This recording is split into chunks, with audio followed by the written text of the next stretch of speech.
आता प्रत्येकाचं नाव घेणं योग्य नाही, वेळ कमी आहे. आबाईने सगळ्याच नाव घेतलं असल्यामुळे मी आदरणीय व्यासपीठ म्हणतो.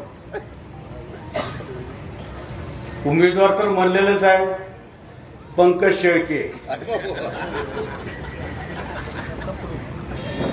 सही आहे ना. उपस्थित या पंचकृषीतून या गटातून आलेले सर्व सुज्ञ मतदार बंधू भगिनी आणि युवक मित्रांनो,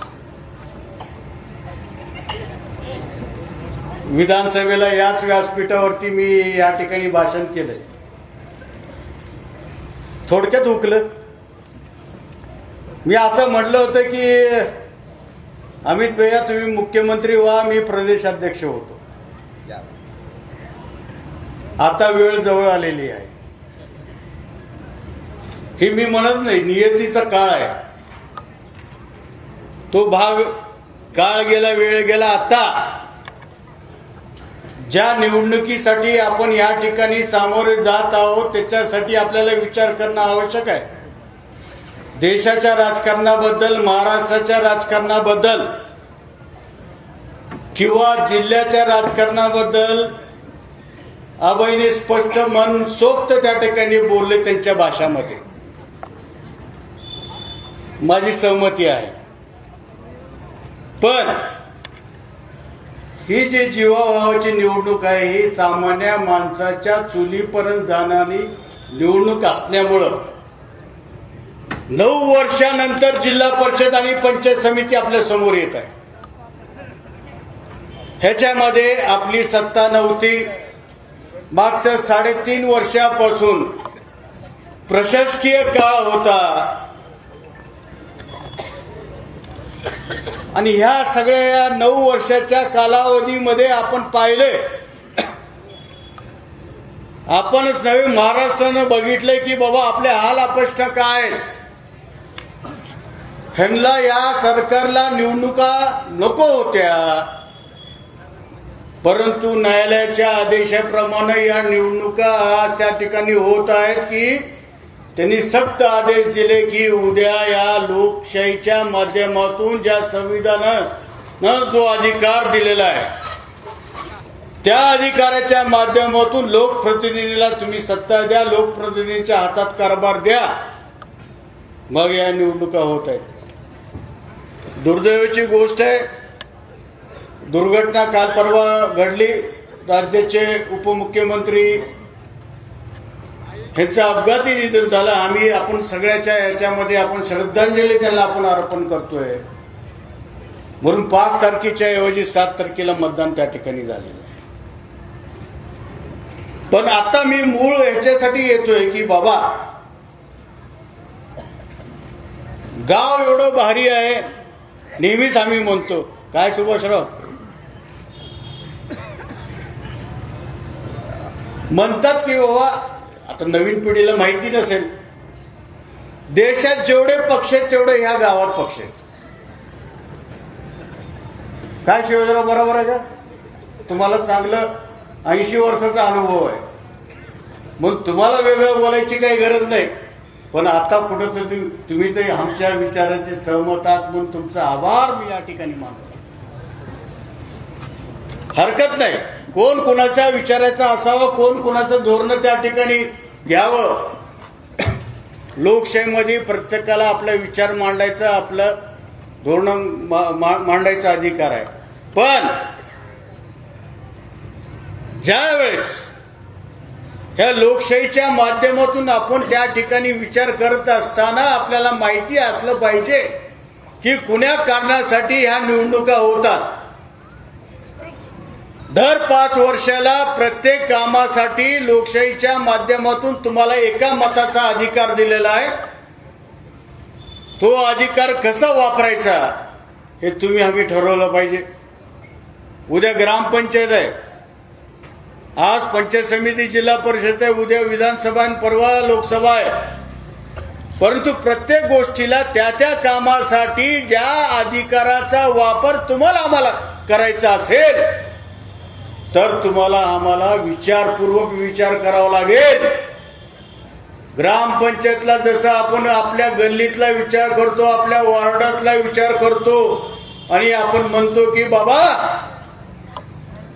आपला हा माणूस कामाचा आहे, आपलं काहीतरी होईल, तिथं पक्ष राहत नाही, तिथं माणूस राहतो. परंतु जसं जसं आपण वरती चढतो, पंचायत समिती असेल, जिल्हा परिषद असेल, लोकसभा असेल, विधानसभा असेल, तिथं त्या पक्षाच्या धोरणामुळे होतं ते. ह्याचं कारण असं, आपली ग्रामपंचायतची कुवत राहत नाही. पुष्कळ वाटतं की आपण काहीतरी करावं, परंतु आपली ताकद कमी पडते.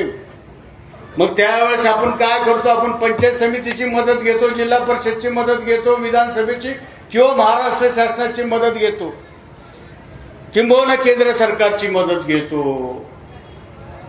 परंतु या लोकशाहीच्या माध्यमातून हे घडत असताना आपल्याला विचारपूर्वक निर्णय घ्यावा लागणार आहे की उद्याच्या भवितव्यामध्ये येणारी पिढी जर सुरक्षित ठेवावं लागेल तर तुम्हाला आम्हाला विचारपूर्वक निर्णय. ठीक आहे, आपलं जे नेतृत्व आपल्याला एवढं मोठं केलंय, आपल्या आंबुलग्याचं नाव केलंय, आपल्या तालुक्याचं नाव केलंय, आपल्या जिल्ह्याचं नाव केलंय, हे विसरून चालणार नाही. कारण ज्या नेतृत्वाला आपण तयार केलं अनेक दशकांमधून, आज 50-60 वर्षापासून आपण निलंगेकर साहेबाला तयार केले, देशमुख साहेबाला तयार केले, चाकूरकर साहेबांना तयार केले, हे आम्ही बघतोय. आणि त्यांच्यामुळं आज आपल्या या गावची किंवा या जिल्ह्याची जी ओळख आहे, महाराष्ट्रामध्ये नाही देशाच्या कानाकोपऱ्यापर्यंत आपला लातूर जिल्हा काय आहे हे त्यांची ओळख झाली. हे केवळ तुमच्या ताकदीमुळं, तुमच्या आशीर्वादामुळे. आणि हेच येणाऱ्या भविष्यामध्ये आपल्याला हे नेतृत्व बघायचं असेल तर आपल्याला कुठंतरी हा निर्णय घ्यावा लागेल. ही निवडणूक नेत्याची नाही, ही निवडणूक कार्यकर्त्याची आहे. आपण मोठे व्हा, आपण मोठे झालं तर आपलं नेतृत्व मोठं होणार आहे आणि त्याच्यानंतर मग सगळ्या गोष्टी होतील. आणि ज्या ज्या वेळेस काँग्रेस त्या ठिकाणी सत्तेवर आले, केंद्रात असू, राज्यात असू किंवा जिल्हा परिषदेमध्ये असू, ज्या ज्या गोष्टी त्यांनी केलेल्या आहे, अनेक प्रश्न आहेत हो आपल्या समोर. शेतकऱ्याचे प्रश्न आहेत, शेतमजुराचे प्रश्न आहेत, 18 पगड जातीचे प्रश्न आहेत. सांगायचं म्हणलं पुष्कळ सांगता येईल. आज यांना सत्ता देऊन बघितलंय, आज सुद्धा बघतोय. ह्याला निवडणुकात नको, आज सगळा कारभार अधिकाऱ्याच्या हातात आहे. जर शेतकऱ्याच्या प्रश्नावरती आपण बोलायला गेलो, शेतकऱ्याच्या मालाला भाव नाही हेही आपण बोलतो, सोयाबीनला भाव नाही, उडदाला नाही, मुगाला नाही, हरभऱ्याला नाही, एक शाश्वत पीक म्हणून आपण ऊसाला बघतो. ह्या सगळ्या गोष्टी झाल्या. परंतु ज्या वेळेस आपण गावचा विचार करत असताना ज्या काही मूलभूत सुविधा आहेत, आम्ही सुद्धा 35 वर्षांपासून काम करतोय, समाजात असेल, राजकारणात असेल. तुमच्या सगळ्याच्या आशीर्वादानं जिल्हा परिषद मेंबर झालो, अध्यक्ष झालो, उपाध्यक्ष झालो. 92ला ज्यावेळेस आपली जिल्हा परिषद ही लातूर जिल्ह्याची अस्तित्वात आल्यानंतर त्यावेळेस कुठल्याही तेवढ्या योजना नव्हत्या, परंतु आज भरमसाठ योजना त्या ठिकाणी झाल्या. पण त्याचा जो गैरफायदा आज या ठिकाणी होतोय, साधा उदाहरण तुमच्या समोर आहे. गोट्याचे पैसे मिळत नाहीत, गोट्याला पैसे द्या, घरकुलाला पैसे द्या. आज सगळ्या पगारी बंद आहेत. आज अनुदान नाही, विमा नाही. असं कधी झालंय का? तुम्हाला एक उदाहरण सांगतो. 2008 मध्ये आदरणीय स्वर्गीय विलासरावजी देशमुख साहेब मुख्यमंत्री असताना सोयाबीनचं नुकसान आपल्या जिल्ह्यामध्ये झालं. 8व्या दिवशी 50,000 तुमच्या खात्यावर पडलेत का नाही मला सांगा. त्यावेळेस काय केवायसी होतं का, ऑनलाईन होतं का, हे अर्ज पाहिजे, ते अमुक पाहिजे, तमुक पाहिजे, असं काहीच नव्हतं. अरे तुमचे खाते बँकेमध्ये आहेत, सगळ्या गोष्टी आहेत, तुम्हाला पैसे द्यायला का रोग धाड भरले का? हे आज हे लोकांचं म्हणणं आहे, माझी भाषा नाही. तुम्हाला खऱ्या अर्थानं जर मदत करायची असेल तर मागचा पुढचा विचार न करता तुम्ही तुमच्या शेतकऱ्याच्या खात्यावर त्या ठिकाणी पैसे टाकले पाहिजे. काय चाललंय एवढं? फक्त भावनेच्या आधारे तुम्हाला गुंग ठेवायचं. कुठं मंदिराच्या नावानं, मस्जिदाच्या नावानं, अरे बाबा आम्हाला सुद्धा श्रद्धा आहे देवावरती, पण आम्ही मताचा जोगा मागत नाही. आम्ही कामावर मागतो, विकासावर मागतो. ही आमची किमया आहे. आता तरी डोळे उघडा, हे मी जे हात जोडून विनंती करतोय. तुम्हाला काम करणारी व्यक्ती पाहिजेत का असंच थापा मारून 2% 5% पाहिजे? किती टक्के घेतलास रे?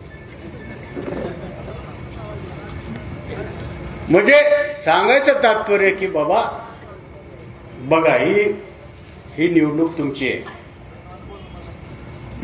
तुम्ही जेवढी ताकद द्याल त्या ताकदीचा उपयोग येणाऱ्या 5 वर्षामध्ये त्याची जी परतफेड करायची, हे जे हाल अपेष्टा तुमच्या या तहसीलमध्ये, पोलीस स्टेशनमध्ये किंवा पंचायत समितीमध्ये, जिल्हा परिषदमध्ये होतात, हे जर बंद करायचं असेल आणि पूर्वत जसं काँग्रेसच्या काळामध्ये तुम्हाला काही खिशाला झळ बसत नव्हतं, हे आम्हाला माहिती आहे. ते जर पुन्हा दिवस आणायचे असतील तर आपल्याला काँग्रेसशिवाय पर्याय नाही. आता जमाना बदललाय हो. आता इथं पत्रकार बसलेत, काय बघायचं बघा, काय छापायचं छापा. मी पेपरच वाचत नाही म्हणून मला बोलायचीच गरज नाही. किटकिट नको, पेपर वाचून टेन्शन घ्यायचं ते नाही. आता दरवेळेस इनकमिंग काय भया, किती इनकमिंग? जाऊ द्या ना. कोण पदासाठी जाते, कोण गुत्तेदारीसाठी जाते, जाऊ द्या. आणि पुन्हा जर आपली सत्ता आली आणि तुमच्याकडे जर हातपाय जोडून आले तर घेऊ नका, नाही तर मी तुमचा दुश्मन होईल. काय मयूर? काल काँग्रेसमध्ये आज बीजेपी जाऊन त्यांना तिकीट मिळते. काय भानगड आहे हा? हे काय पक्ष काय कपडे बदल? अरे एक काळ असा होता निलंगेकर साहेबांमध्ये पासून किंवा देशमुख साहेबांमध्ये एक निष्ठा. एका वेळेस एका गावामध्ये सकाळी बोलल्यानंतर ते तंतोतंत पालन व्हायचं. आज सकाळी एक बोलतात, दुपारी एक बोलतात, संध्याकाळी बोलतात आणि झोपताना दुसरंच बोलतात. काय चाललंय काय? अमित भैया आता लक्षात घ्या. पुन्हा मी सांगितलं नाही म्हणून मी जाहीर सभेत सांगतो, पुन्हा जर कुणाला काय असं काही घेतलात तर माझ्यासारखं डन साक्षीनं बोलतोय बरं का. म्हणून माझी तुम्हाला सगळ्यांना विनंती आहे, तुमचं गाव एवढं शहाणं आहे, चतुर आहे. निलंग्यात जिल्ह्याच्या नकाशावरती आंबुलगाव कुठे आहे म्हणलं तर पहिलं बोर्ड जातं. आणि तुम्ही विचारपूर्वक मतदान करतात हे मला माहिती आहे. मागच्या वेळेस थोडक्यात ताई आमची गेली, परंतु आता पंकज आता हिरो होऊन येणार आहे. त्याला द्या सुटवला आमचा. माझं नाही रे बाबा, तुमचा. आता तरी माझ्यासाठी नाही तर नाही, आमच्या सगळ्या कार्यकर्त्यांसाठी, आपल्या उमेदवारासाठी करा.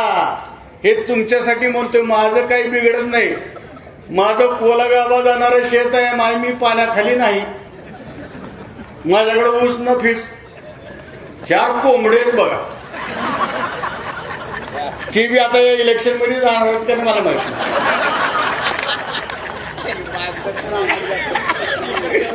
आणि इथं तर सुकाळच आहे. बाकीचं व्यवस्था तुम्ही बघा. ताटली वाटी मी आणतो, बाकी पण हे जाऊ द्या. त्या दिवशी 7 तारखेला बिघडू नका म्हणजे झालं. व्यवस्थित करणं आपलं हे एक बोट दाबल्यानंतर पुढचं 5 वर्षाचा आपण विचार करतो. म्हणून तुम्हाला विनंती आहे की बाबा ठीक आहे, नेहमीच आपण बोलतो, करतो, भांडतो, सुखदुःखात राहतो, सगळ्या कार्यक्रमात राहतो उपस्थित, पण हा मोठा कार्यक्रम तुम्हाला जरा आपल्याला पुढच्या भविष्यासाठी, आपल्या लेकरा बाळाच्या भविष्यासाठी करायचा असेल तर आपल्याला हे निर्णय घ्यावाच लागणार आहे. नाहीतर वरचा देव जरी खाली आला तर तुम्हाला आम्हाला कोणी वाचवणार नाही, हे सांगण्यासाठी मी इथं आलोय. आणि म्हणून मी माझे 2 शब्द संपवतो. जय जय महाराष्ट्र. धन्यवाद. धन्यवाद भैया. निश्चितपणाने आंबुलगा गड आपल्या सर्वांच्या आव्हानाला साथ देईल. या ठिकाणी आपल्या सर्वांचे राष्ट्रपिता महात्मा गांधी 30 जानेवारी 1948 या दिवशी त्यांची गोळ्या घालून हत्या करण्यात आली. तो आजचा दिवस आहे. आणि काल परवा 28 जानेवारी 2026 या दिवशी काळाने क्रूर घात केला आणि आपल्या सर्वांचे उपमुख्यमंत्री अजितदादा पवार या दोन्ही महान लोकांना आपल्याला या ठिकाणी 2 मिनिट उभा टाकून भावपूर्ण श्रद्धांजली अर्पण करायची आहे.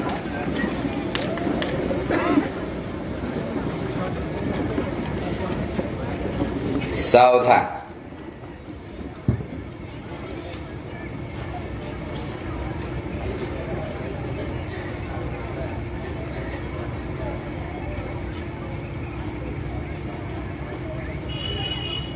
विश्राम.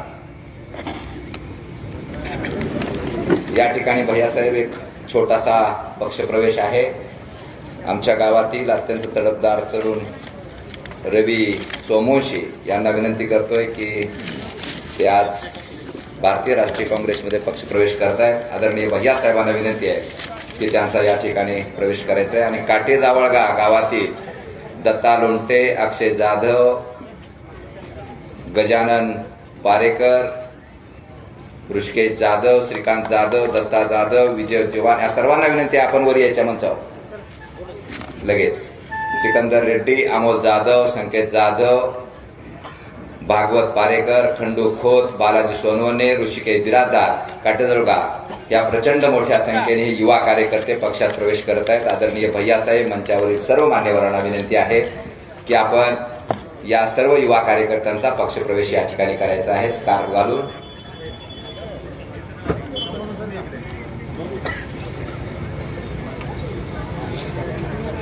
मोठ्या टाळ्याच्या गजरामध्ये आपण पुन्हा एकदा या सर्व युवा कार्यकर्त्यांचं स्वागत या ठिकाणी करायचं आहे.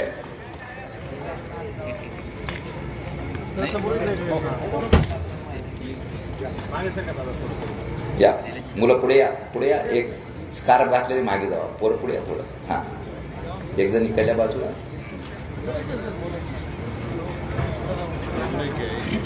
एक एक द्या. स्कार्फ घातलेले पुढे या.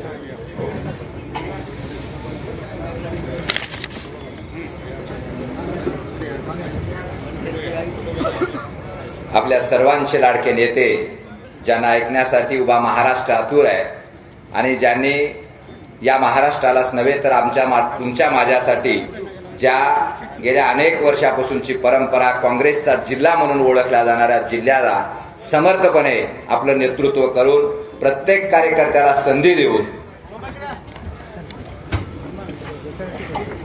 आज आंबुलगा येथील धनाभाऊ सूर्यवंशी हे माननीय अमित भैया देशमुख साहेबांचा सत्कार करणार आहेत. थोडंसं धनाभाऊ आपण वर यायचंय. लातूरचे लचके तोडाय निघालेल्या भारतीय जनता पार्टीला जाग्यावर थांबवून ज्या नेत्यांनी या लातूरला आणि लातूरच्या जनतेला अभय दिलेला आहे, या लातूरच्या जनतेला विश्वास दिलेला आहे आणि कुठं काय होईल माहिती नाही, पण लातूर हा काँग्रेसचा गड होता, आहे आणि उद्या राहणार आहे. ज्यांच्या नेतृत्वाखाली उभा राहणार आहे ते आदरणीय लाडके नेते, आपल्या सर्वांचे लाडके नेते, महाराष्ट्राचे भावी मुख्यमंत्री आदरणीय अमित भैया देशमुख साहेब यांना विनंती करतो की आपण संबोधन करावं.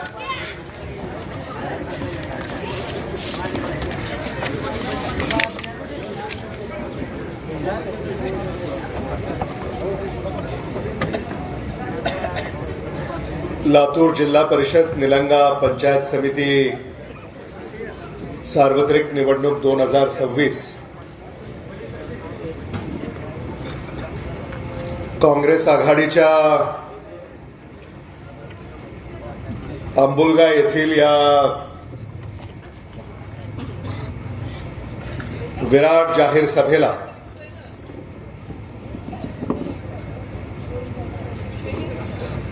उपस्थित असलेल्या व या सभेच्या अध्यक्षा सौभाग्यवती स्वातीताई शिंदेजी,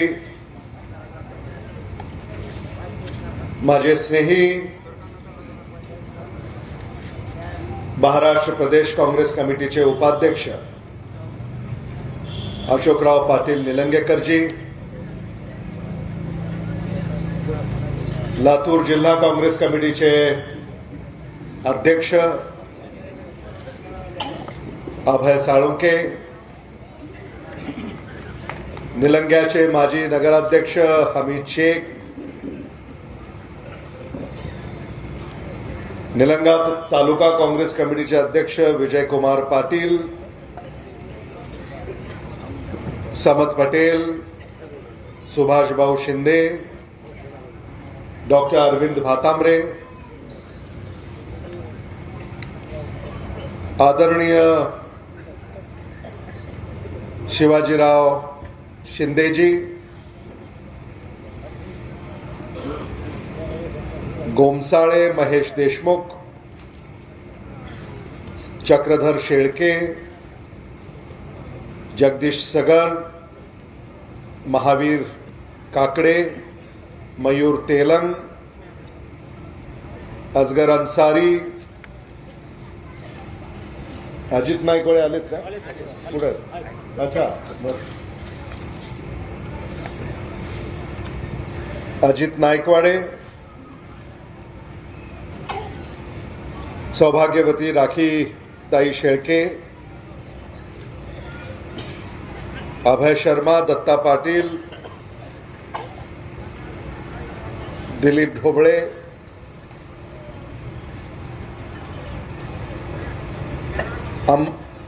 अंबुलगा जिल्हा परिषद गटाचे काँग्रेस आघाडीचे अधिकृत उमेदवार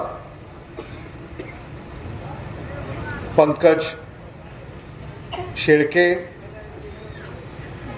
पंचायत समिती गणाचे उमेदवार हिरालाल कांबळे, केळगावच्या उमेदवार सौभाग्यवती उषाबाई सोमवंशी, व्यासपीठावर उपस्थित असलेले सारे मान्यवर,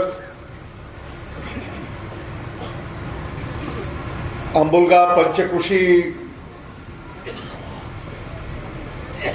येथून मोठ्या संख्येनं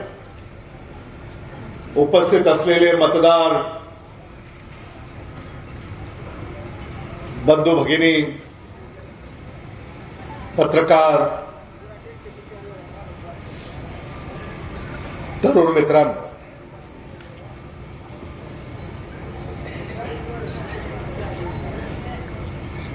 महाराष्ट्रामध्ये जिल्हा परिषद पंचायत समितीच्या सार्वत्रिक निवडणुका सर्वत्र सुरू आहेत.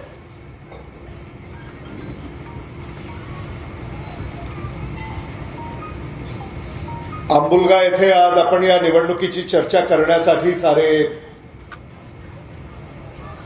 एकत्रित जमलेले आहोत.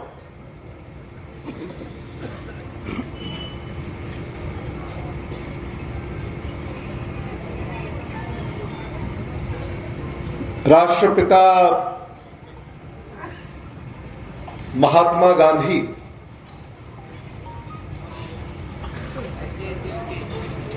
यांचा आज स्मृती दिवस.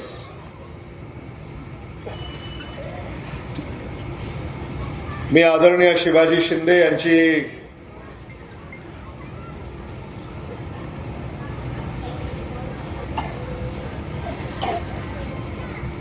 या स्मृती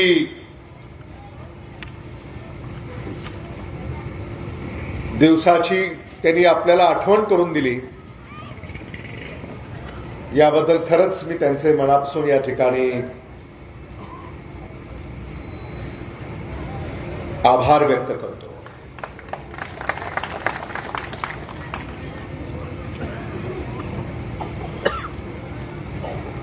ते आंबुलग्याचे आहेत.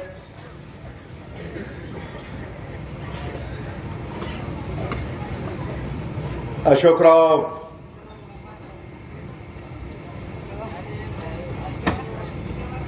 यांनी शिवाजी शिंदे यांच्या संदर्भामध्ये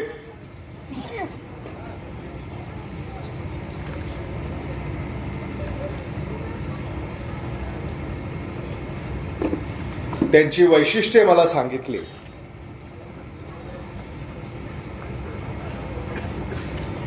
अशोकराव हेही म्हणाले की ते 82 वर्षाचे आहेत. बरोबर आहे का?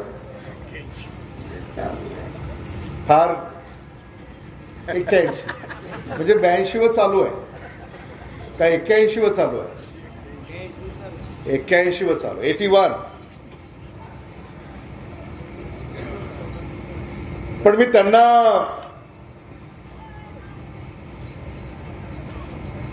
भाषण करताना पाहिलं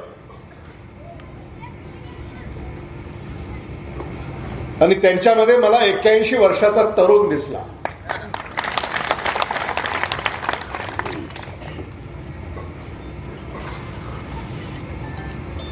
आणि त्यांनी जो विचार या ठिकाणी मांडला